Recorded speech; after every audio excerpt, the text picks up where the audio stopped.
Zata. Truth. It began long before us. We who now live our perfect and dull, endless lives.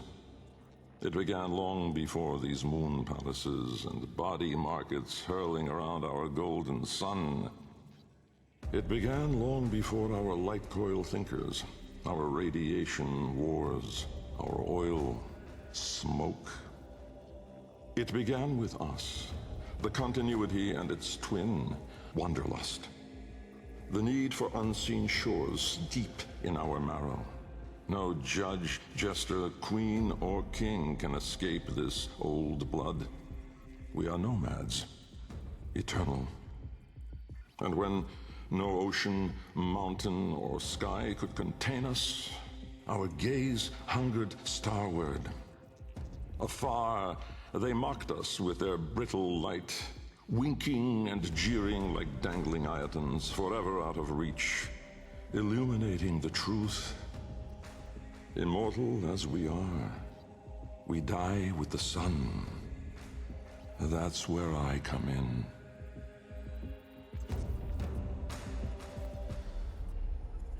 Jahu, form.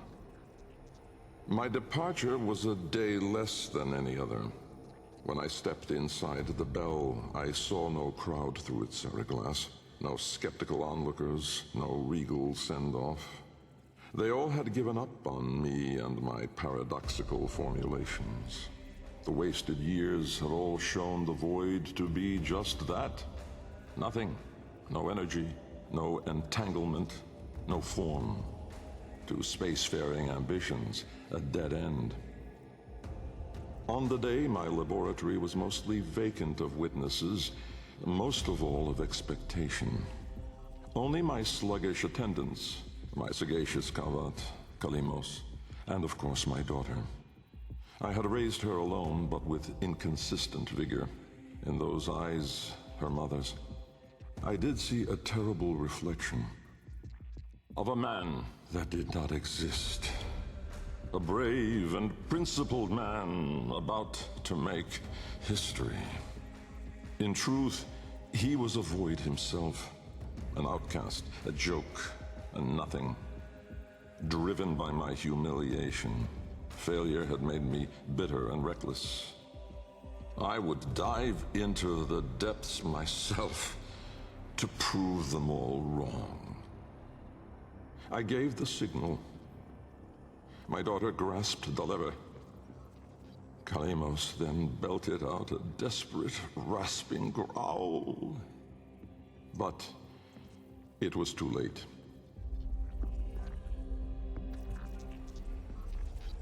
Vom, order. The calipers yawed open the wall between worlds, stretching there a black trapezoidal gap. A door, a mouth. It yawned in the light of the room, splintering it to mesmerizing, unearthly hues. And I, inside the bell, dropping obliquely toward it from my gallows. Mass and time rippled as a sudden vortex jawed before me. My head was vapor, my feet lodestone. The bell around me flexed like a rat paralyzed in a winding, gulping snake.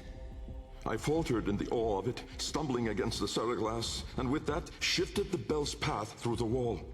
It grazed the caliper membrane, the edge of the door. No worldly edge was as thin, as sharp as could split even light. As the bell faintly grazed it, the seriglass was all at once rendered like strips of flesh by Dax's blade. My enclosure was beheaded in an instant, but still, I fell, sideways, into the void. Thas, chaos. Death was on me, I was certain. I was face down, eyes clenched, my heart pulsing the last of its seconds, and my lungs burning the last of its air. A sudden nostalgia gripped me.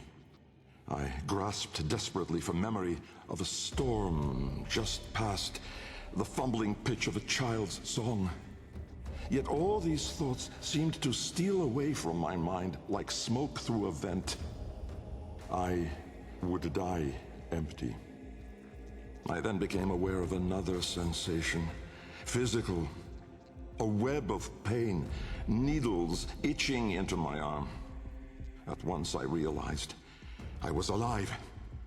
Laying in the bell's shattered ceraglass, I groped the ground, warm stone. The floor of my laboratory. So, I had never left. And so, I had failed. Again. I heard a crunch alongside me. Someone stepping through the shattered glass. With great shame, I gasped and rose my head to face my daughter above me. But as I opened my eyes, it wasn't her. It was me.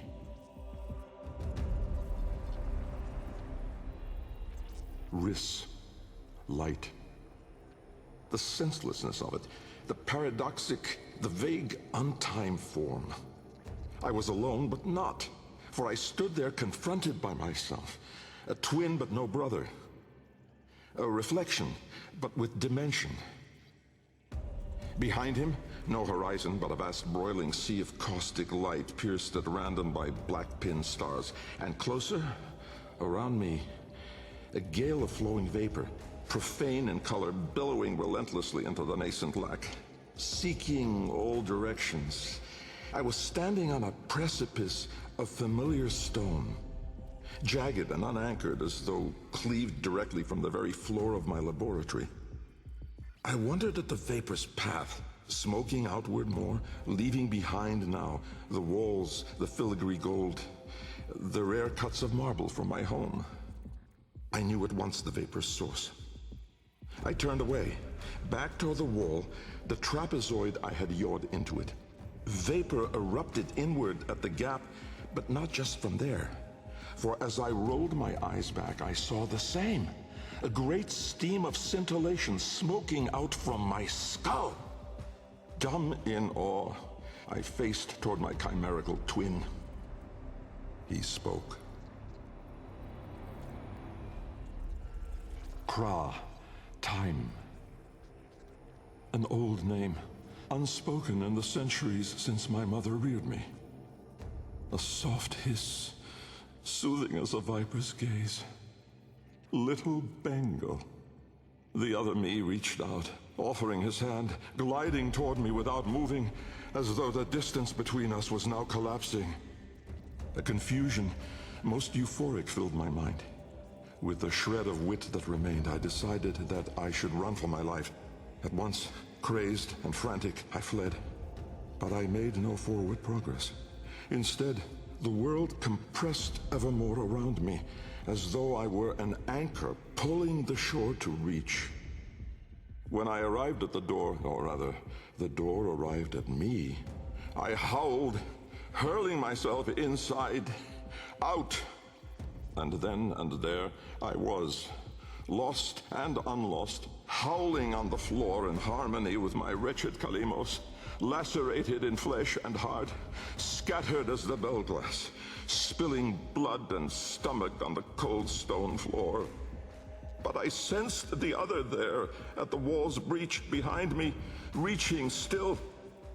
I screamed, but my voice was gone. Forever. I looked, but my eyes would never see again. I swept my fist across the floor, snatching broken shards, and in gripping tightly, I filled my hands with ink. Close it, I wrote. Netra. Decay. Time, to us, is all but conquered. Our sacred kuva moves us on to new skin. We numb to our daily, yearly trifles, and remedy those memories that bring lasting misery. With all our misdeeds, our excess, our indignity, we are haunted by nothing. But not for me, for with each passing day, there grew within a tumorous idea. It was minute in those early days, the pale reaching digits severed on the floor, studied with reverence, with greed. And it swelled larger in the latter days. The regal domes, the rail dedications, the unholy Zariman parade. I had put the stars within reach, but at what cost? I never spoke of him, that man, trapped in the wall. And while there have been countless souls who have followed me through with their light skippers and field wave skins and vari-eyed instruments, not a single one ever saw him. Me. And so it is that I will not take the Kuva now, or ever again.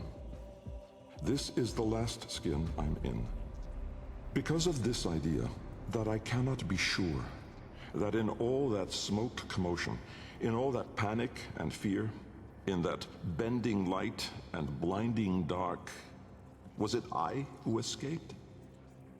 Or the other? Lok, void. From brooding gulfs are we beheld by that which bears no name.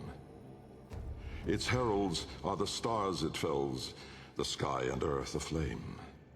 Corporeal laws are unwrit as suns and love retreat. To cosmic madness, laws submit, though stalwart minds entreat. In luminous space, blackened stars they gaze, accuse, deny. Roiling, moaning, this realm of ours in madness lost shall die. Carrion hordes trill their profane accord with eldritch plans.